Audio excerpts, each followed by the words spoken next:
Hello guys, welcome back to our channel. This is me with Mallu episode. എപ്പിസോഡിന്റെ opening സീനിൽ ഇപ്പൊ city കാണിക്കുകയാണ്. City ആണെങ്കിൽ മുഴുവനായിട്ടും തകർന്ന് തരിപ്പണായിട്ട് കിടക്കുകയാണ്. അപ്പോഴായിരിക്കും ഒരു ചെറിയ ഫ്ലാഷ് ബാക്ക് കാണിക്കുക. ആ ഒരു മൂക്കൻ വില്ലൻ റീഡസ്റ്റോ അവനാണെങ്കിൽ വളരെ പവർഫുള്ളായി വളർന്നു അറിഞ്ഞ് പബ്ലിക് സേഫ്റ്റി കമ്മീഷൻ അവനുമായിട്ട് ചേർന്ന് ഒരു അലൈൻമെന്റ് പോലെ ക്രിയേറ്റ് ചെയ്യാനായിട്ട് തീരുമാനിച്ചു. ശരി, അവനെ കൊണ്ട് പോലും അത് വിശ്വസിക്കാനായിട്ട് കഴിയുന്നില്ല. സത്യത്തിൽ അവൻ കരുതിയത് അവരുടെ പ്രൊഡക്റ്റിൽ പബ്ലിക് കമ്മീഷൻ ഒരു കണ്ണു വെച്ചിരിക്കുന്നു എന്നാണ്. അതുകൊണ്ട് തന്നെ പ്രൊഡക്ട്സിനെ ഇപ്പോൾ അവന് വിട്ടുകളയാനായിട്ട് കഴിയില്ല. ഇതൊരു ഗോൾഡൻ ഓപ്പർച്യൂണിറ്റി ആണ്. ഇത് ആക്സെപ്റ്റ് ചെയ്ത് അവന്റെ സ്പൈകളെ ഗവൺമെന്റിലേക്ക് അയച്ച് ആവശ്യമുള്ള ഇൻഫർമേഷൻസ് എല്ലാം തന്നെ കളക്ട് ചെയ്യാം. അതുപയോഗിച്ച് പല കാര്യങ്ങളും ചെയ്യാൻ കഴിയുമെന്ന് അവൻ കാൽക്കുലേറ്റ് ചെയ്യും. ഈ വയസ്സിൽ തന്നെ ട്രെയിൻഡ് ആയിട്ടുള്ള ഏജൻസ് അതാരൊക്കെയാണ്, അവരിപ്പോൾ എന്താണ് ചെയ്യുന്നത് എന്നുള്ള കാര്യങ്ങൾ അറിഞ്ഞു കഴിഞ്ഞാൽ അവനിപ്പോൾ പാരനോർമൽ ലിബറേഷൻ ഫണ്ടിനെ അടുത്ത ലെവലിലേക്ക് കൊണ്ടുപോകാനായിട്ട് കഴിയും. ഇനി മുൻപോട്ടേക്ക് പോവുകയാണെങ്കിൽ അവൻ്റെ അച്ഛൻ ആഗ്രഹിച്ചതുപോലെ തന്നെ ഈ ലോകത്തെ മാറ്റിമറിക്കാന്നൊക്കെ ചിന്തിച്ച് അവനാണെങ്കിൽ ഹാപ്പി ആയിട്ടിരിക്കും. അവിടുന്ന് അങ്ങനെ കട്ട് ചെയ്ത ഇപ്പോൾ റീഡെസ്റ്റോ ആയിട്ടുള്ള ആ ഒരു മീറ്റിംഗ് അത് അവസാനിക്കുകയാണ്.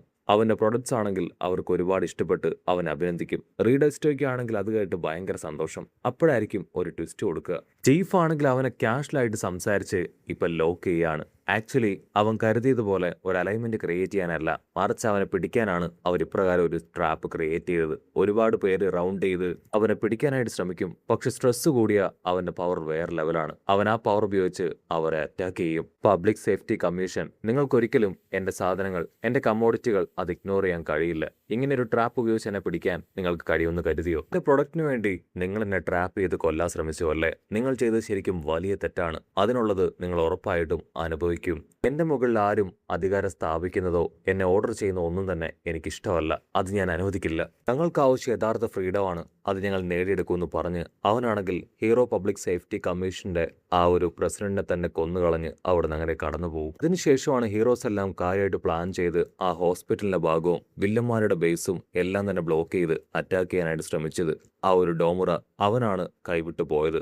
അവനെ തടയാൻ കഴിയായിരുന്നെങ്കിൽ ഇപ്പം നമ്മുടെ ഹീറോസ് ഫേസ് ചെയ്യുന്ന ആ ഒരു ഇഷ്യൂ അത് ഫേസ് ചെയ്യേണ്ട ആവശ്യം വരില്ലായിരുന്നു. മാത്രമല്ല ഒരുപാട് ജനങ്ങൾക്ക് അവർ റീഹാബ് ചെയ്യേണ്ട ആവശ്യം വരില്ലായിരുന്നു. ബിൽഡിങ്സുകൾ, നഗരങ്ങളൊന്നും തകരില്ലായിരുന്നു. ഡോമുറ അവൻ അൺകോൺഷ്യസ് ആയിട്ട് തന്നെ ഇരിക്കുകയായിരുന്നെങ്കിൽ ഈ പ്രശ്നങ്ങളൊന്നും ഉണ്ടാവില്ലായിരുന്നു. ആ ട്രൈബ് മാൻ അവൻ അവേക്കൻ ആവില്ലായിരുന്നു. ആ ഒരു ഡോമുറയും ട്രൈബ് മാനും അവരെല്ലാവരും ചേർന്ന് ഒരുപാട് പേരെ അറ്റാക്ക് ചെയ്തു. ഒരുപാട് സൂപ്പർ ഹീറോസിന് പരിക്കുപറ്റി ജീവൻ നഷ്ടപ്പെട്ടു. അങ്ങനെ നമ്മുടെ ആൾക്കാർ ചിന്തിച്ചതും പ്ലാൻ ചെയ്തതും എല്ലാം ഉൾട്ടയായി മാറി. വില്ലൻ ഡബോറയെയും ആ ട്രൈബ് മാനെയും അവർ രണ്ടുപേരെയും പിടിച്ചു നിർത്താൻ കഴിഞ്ഞിട്ടില്ല എങ്കിൽ ഇപ്പോൾ നടക്കുന്ന യുദ്ധം അത് ഇതിലും വലിയ യുദ്ധമായി മാറും. ഒരുപാട് പേർക്ക് അവരുടെ ജീവൻ തന്നെ നഷ്ടപ്പെട്ടു പോയേക്കാം. ഇത് യുദ്ധത്തിന്റെ ഒരു തുടക്കം മാത്രമാണ്. നമ്പർ 1 ഹീറോയ്ക്ക് പോലും ഈ ഒരു യുദ്ധത്തിന്റെ തുടക്കത്തിൽ തന്നെ ഒരുപാട് പരിക്കുകൾ പറ്റിയിരിക്കുകയാണ്. ഇപ്പോൾ ഫൈറ്റ് ആണെങ്കിൽ ഒന്ന് പൗസ് ഇട്ടിരിക്കുകയാണ്. ഒരുപാട് പേർക്ക് പരുക്ക് പറ്റിയിട്ടുണ്ട്. അവരെല്ലാവരെയും ഹോസ്പിറ്റലിൽ എത്തിച്ച് ട്രീറ്റ്മെന്റ് കൊടുക്കുകയാണ്. മാത്രമല്ല ആൽഫാർ 1ന് ഇപ്പോൾ 1/4 പവർ വേണമെന്നുള്ള കാര്യം നമ്മുടെ ആൾക്കാരെല്ലാവരും തിരിച്ചറിഞ്ഞു. ഡബോറയുടെ ഉള്ളിൽ ആൽഫാർ 1 ഉണ്ട്. അവനിടയ്ക്കിടയ്ക്ക് ഡബോറയുടെ ബോഡി അതങ്ങനെ ടേക്ക് ഓവർ ചെയ്യുന്നുണ്ട്. ആൽഫാർ 1 ആ 1/4 പവർ എടുക്കാനായിട്ട് നമ്മുടെ ഹീറോ ഇസുക്ക് പയ്യനെ പോലും അറ്റാക്ക് ചെയ്തു. പക്ഷെ എല്ലാവരും ഇസുക്ക് പയ്യനെ സപ്പോർട്ട് ചെയ്യാൻ വന്ന് അവൻ ഒരു വിധത്തിൽ രക്ഷപ്പെടുത്തി. പക്ഷെ എന്താ, ഹീറോയുടെ കൈ, കാല് ഇതെല്ലാം തന്നെ ആ ഒരു ഫൈറ്റിൽ തകർന്നുപോയി. മുൻപിലെ 2 പല്ലും ഇപ്പൊ കാണാനില്ല. സോ നമ്മുടെ ഹീറോയ്ക്ക് ഇപ്പൊ ആവശ്യം റെസ്റ്റും ട്രീറ്റ്മെന്റും ആണ്. കുട്ടികൾ ഒരുപാട് തകർന്നു പോയിരിക്കുകയാണ്. ജനങ്ങൾക്കും പരുക്ക് പറ്റിയിട്ടുണ്ട്. ഇപ്പൊ കിട്ടിയ ഇൻഫർമേഷൻ പ്രകാരം ആ ഒരു ഡോമുറ അവൻ രക്ഷപ്പെട്ടു പോയി, അവൻ ക്രിയേറ്റ് ചെയ്ത ആ നോമൂസുമായിട്ട്. പക്ഷെ ഡോക്ടറിനെ നമ്മുടെ ആൾക്കാർ ക്യാച്ച് ചെയ്തു. അവനാണ് ഇല്ലീഗലായിട്ടുള്ള ഈ കാര്യങ്ങളെല്ലാം ചെയ്തുകൊണ്ടിരുന്നത്. അതുപോലെ തന്നെ ആ ഒരു മൂക്കൻ മാക്കയെയും ക്യാച്ച് ചെയ്ത് കഴിഞ്ഞു.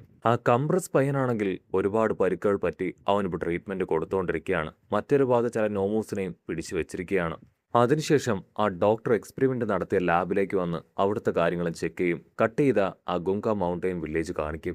റീഡസ്റ്റോ ആണെങ്കിൽ വിളിച്ചു പറയും, ഇത് എന്തല്ല, വെറും ഒരു തുടക്കം മാത്രമാണ്. അടുത്ത സമയം തന്നെ റീഡസ്റ്റോ ആണെങ്കിൽ അവന്റെ നെഞ്ചത്ത് ആഞ്ഞെട്ടിക്കും. ആ സമയത്ത് ഹെഡ്ഷോട്ട് ആണെങ്കിൽ അവന്റെ നെഞ്ചത്ത് തന്നെ ആഞ്ഞെട്ടിക്കുകയാണ്.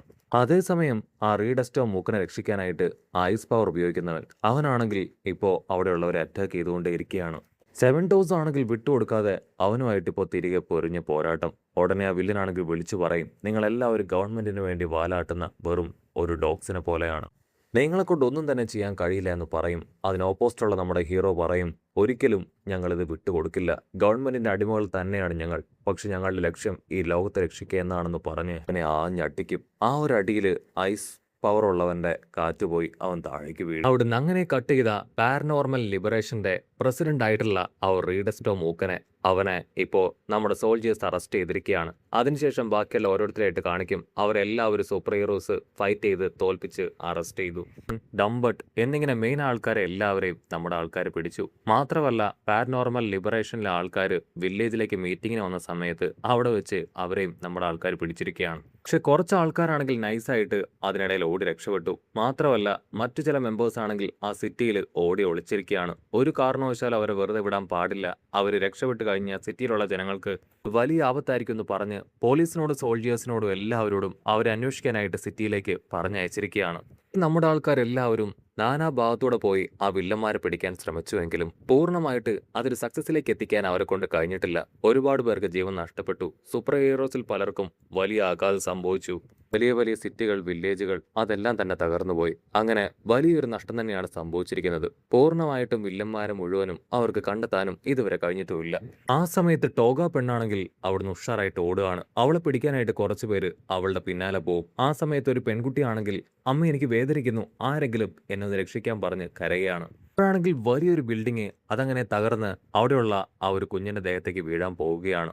ടോഗയുടെ പുറകെ ഓടിയ സോൾജിയർ ആണെങ്കിൽ വിളിച്ചു പറയും ആദ്യം ആ കുഞ്ഞിനെ സേവ് ചെയ്യും, അതിനുശേഷം അവളെ പിടിക്കാന്ന് പറയും. മറ്റൊരു ഭാഗത്ത് കുഞ്ഞിപ്പയ്യനാണെങ്കിൽ പാറകൾക്കടയിൽ അങ്ങനെ കുടുങ്ങി കിടക്കുകയാണ്. അവനും അവന്റെ ജീവൻ രക്ഷിക്കാനായിട്ട് നിലവിളിച്ച് കരഞ്ഞുകൊണ്ടേയിരിക്കും. സിസ്റ്റർ ആണെങ്കിൽ അവനെ പിടിച്ചു വലിച്ച് എങ്ങനെയൊക്കെയോ പുറത്തേക്ക് എടുക്കാൻ ശ്രമിക്കുകയാണ്. പക്ഷെ അവളെ കൊണ്ട് കഴിയുന്നില്ല. അവനാണെങ്കിൽ അവളോട് പറയും എൻഡവറിന്റെ പൗച്ച് നീ തന്നെ എടുത്തോ, നിനക്ക് എന്നെ രക്ഷപ്പെടുത്താനായിട്ട് കഴിയില്ല. അവൾ പൊട്ടിക്കരയും എനിക്കാവുന്ന ആവശ്യമില്ല, ഇപ്പൊ വേണ്ടത് എന്റെ ബ്രദറിന്റെ ജീവൻ മാത്രമാണെന്ന് പറഞ്ഞ് അവൾ നിലവിളിച്ച് കരയും. ആ സമയം ഉറാറക്കയും പ്രൊഫിയും അവർ രണ്ടുപേരും അവിടേക്ക് വന്ന് ആ പയ്യനെ പാറകൾക്കിടയിൽ നിന്ന് സേവ് ചെയ്യുകയാണ്. അത് കണ്ട് ആ പെൺകുട്ടിക്ക് ഒരുപാട് സന്തോഷം. സൊഫിയാണെങ്കിൽ ആ പയ്യനെ നോക്കും. അവന്റെ കാലിന് ഒരുപാട് പരുക്ക് പറ്റിയിരിക്കുകയാണ്. എത്രയും വേഗം ഇവനെ ഹോസ്പിറ്റലിൽ എത്തിക്കണമെന്ന് പറയും. ആ സമയം മറ്റൊരു നിലവിളി കേട്ട് ഉറാറൊക്കെയാണെങ്കിൽ നീ അവനെ ഹോസ്പിറ്റലിൽ എത്തിക്കേ, ഞാൻ അവിടെ എന്താണ് നോക്കിയിട്ട് വരാമെന്ന് പറഞ്ഞ് അവിടേക്ക് പോകും. അവളാണെങ്കിൽ ശബ്ദം കേട്ട ഭാഗത്തേക്ക് ഓടിയെത്തും.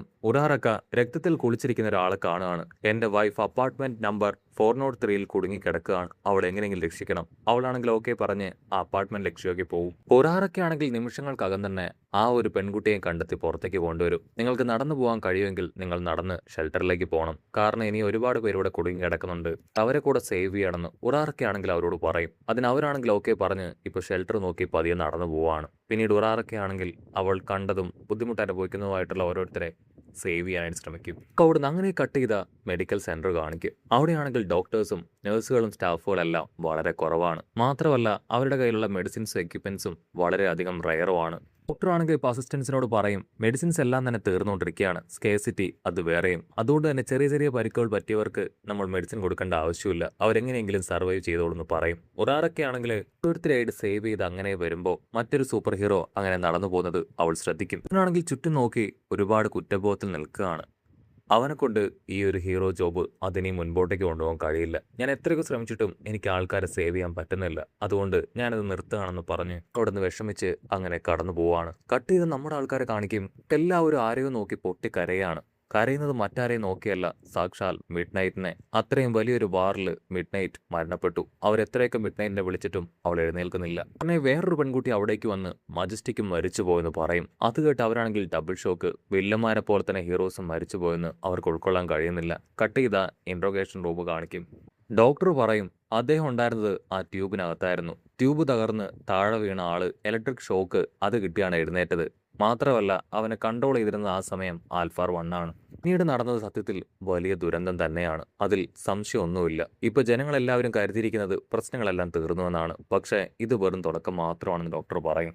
അതിനുശേഷം ഡോബി എൻഡവറിന്റെ ഫാമിലിയെക്കുറിച്ച് പറഞ്ഞ കാര്യമാണ് ഇപ്പൊ ഡിസ്കസ് ചെയ്യുക. ജനങ്ങൾക്കാണെങ്കിൽ അവന്റെ വാക്കുകൾ കേട്ട് ഇപ്പൊ സൂപ്പർ ഹീറോസിലുള്ള വിശ്വാസം അത് വളരെയധികം കുറഞ്ഞിരിക്കുകയാണ്. അവിടുന്ന് അങ്ങനെ സീൻ കട്ട് ചെയ്ത ഇപ്പൊ ആൽഫാർ 1 കാണിക്കും. അവനാണെങ്കിൽ എക്സ്പെക്ട് ചെയ്തതിനെ കഴിഞ്ഞും വലിയൊരു ട്വിസ്റ്റാണ് ഇപ്പൊ സംഭവിച്ചിരിക്കുന്നത്. മാത്രമല്ല പവർഫുൾ ആയ ഡോമുറയുടെ ആ ബോഡിയും സോളും ഒക്കെ തന്നെ കൺട്രോൾ ചെയ്യുന്നത് ആൽഫാർ 1 ആണ്. അവനാണെങ്കിൽ ഉടനെ നോമൂസിനോടും അവിടെ ഉണ്ടായിരുന്ന അവന്റെ അസിസ്റ്റൻസിനോടും വിളിച്ചു പറയും ഇനി മുതൽ ആൽഫാർ 1 അദ്ദേഹത്തിന്റെ റിയൽ ബോഡിയിലേക്ക് പോകാൻ പോവുകയാണ്. ഡബോറയുടെ ബോഡി ഇനി ആവശ്യമില്ല. അത് കേട്ട് ചുറ്റുമുണ്ടായിരുന്ന ഒരു ഞെട്ടും.